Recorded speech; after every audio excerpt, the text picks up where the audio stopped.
9:23 in the 2100 block of West Lincoln, we had 4 rounds of shot spotter alert. Shortly after, a second shot spotter alert of another 2 rounds was recorded at 2100 Lincoln. No damage, victims, or evidence was located or reported. At the 2800 block of West Lincoln, another shot spotter at 9:34 with 5 rounds alerted. Officers on scene of the previous shot spotter alert heard the shots fired. A resident reported a vehicle shooting down towards Wiswall. A silver vehicle was seen leaving the area. The vehicle fled and was not located. An individual drove up to the officers on scene in the 2100 block reporting that her vehicle had been struck by gunfire. Neither the driver nor the passengers were injured. The 2200 block of Delaware, an aggravated discharge of a firearm. Officers arrived and determined that residents had been struck. The house was cleared and no one was found to be injured. The 1500 block of Lydia, an aggravated battery with a firearm.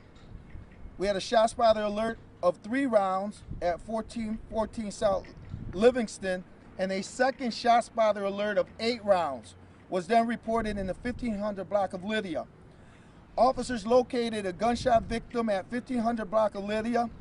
He had a non-life-threatening wound and was able to speak with officers. The entire area was searched and no other victims, injuries, or damage was located or reported. The 3100 block of Reservoir at 1:18 in the morning, officers located a vehicle being driven by a subject wanted for several recent threatening incidents. The suspect had fled from officers on several occasions previously. He again failed to stop when officers tried to stop him. Once the vehicle eventually stopped, the suspect fled on foot armed with several knives. Several officers responded and attempted to contain and apprehend the suspect. He refused to stop and began throwing knives at officers. He was running through residential neighborhoods still armed. He was eventually subdued and taken into custody. He was transported to the hospital for evaluation and will be charged with several active cases. This was a situation where lethal force could have been used. I want to commend the officers of PPD on the scene for utilizing various tactics that resulted in a successful apprehension without serious injury to the suspect, officers, or innocent civilians. In closing, I want to remind you, we need your help. Enough is enough. Our #1 priority is to keep our citizens safe in our great city. The events I just detailed should shock your conscience because it definitely shocks ours. If you have any information on these investigations, please contact us at the Peoria Police Department at 309-673-4521.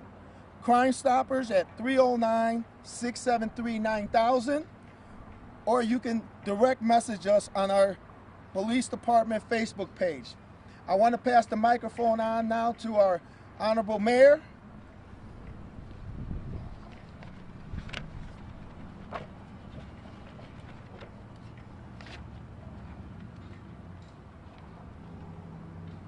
Thank you, Chief.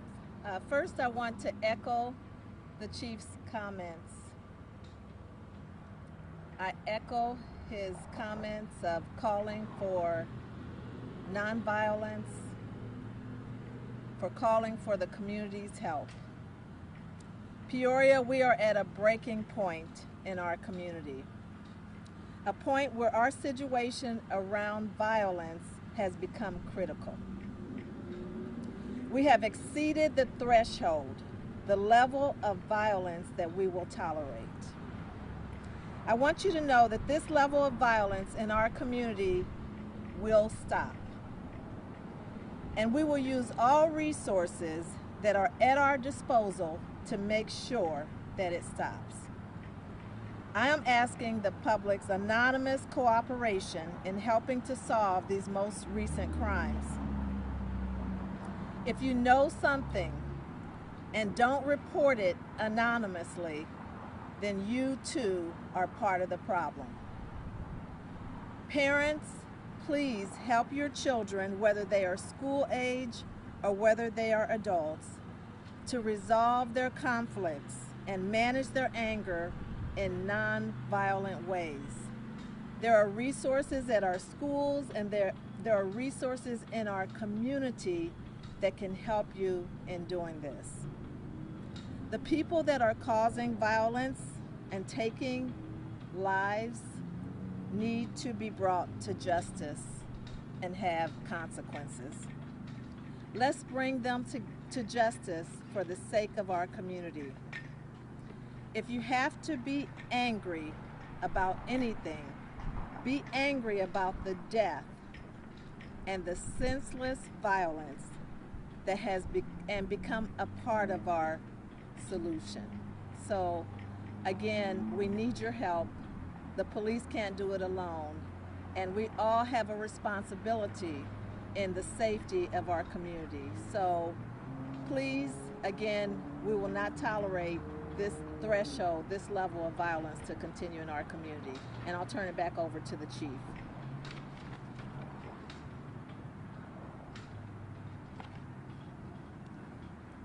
I will remind you that these cases are still ongoing and they're still active, but we will take a few questions. Chief, what I would like to know is we have had a lot of shot spotters. We've had 23 murders. We had the massive fight over at school last week. What are some of the things that your officers and the city are going to do to try to stem this violence? I believe you have said yourself we cannot arrest our way out of this. Well, here's a start. This press conference was not called by the media. This press conference was called from my office. Thought it was important that we need to get out in front of this and tell our community that, again, enough is enough, and we need your help, and we need their help.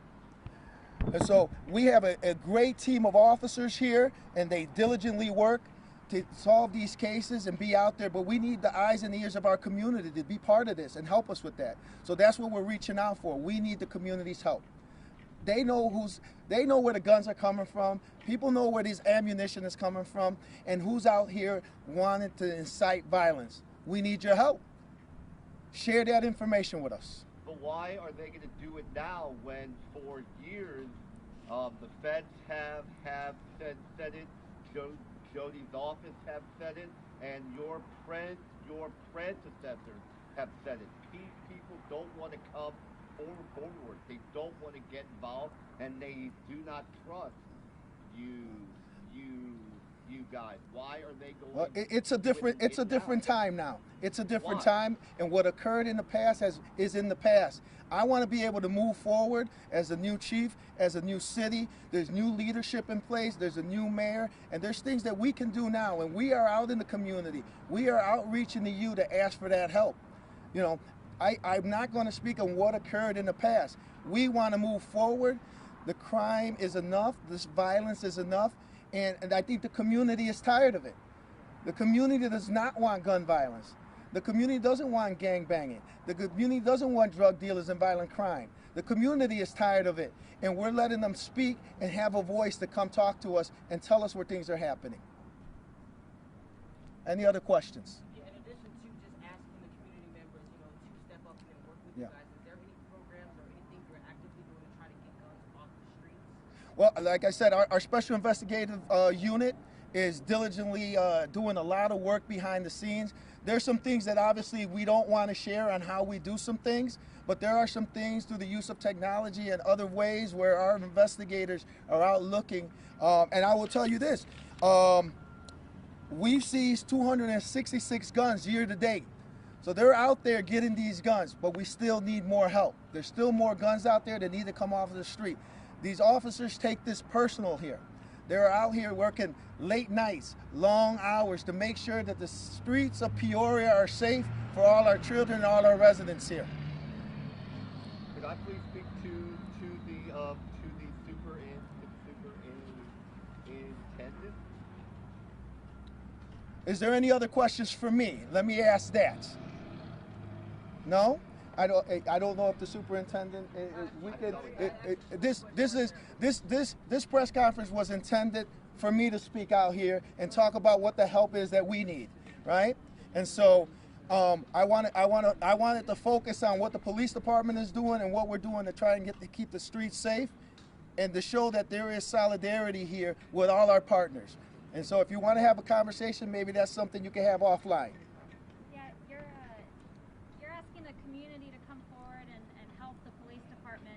The community, and a lot of members of the community don't trust the police department. How are you as a new chief going to come in and combat that? You know, I think we're changing that narrative. As you see who's behind me, we have been having conversations with all parts of the community, and specifically we have been really engaging as a chief with our communities of color, right? And that's when we talk about who's not trusting the police, right? You're probably referring to communities of color, and that's true. But as the new chief, I've been out there, we've been talking, just had a speaking engagement this weekend with a huge group of stakeholders in the community. And as you can see behind me, they're all here. And so I think working together, working collectively, taking everybody out of their silos and us working together as a team, I think we're going to be able to move forward and reduce crime and get people to start talking to us and saying, these are the people committing the crime. We need your help. And I'm going to keep asking for that. Okay? Well, thank you for being here. I appreciate you guys coming out. And I think we're done. Thanks. Thank you.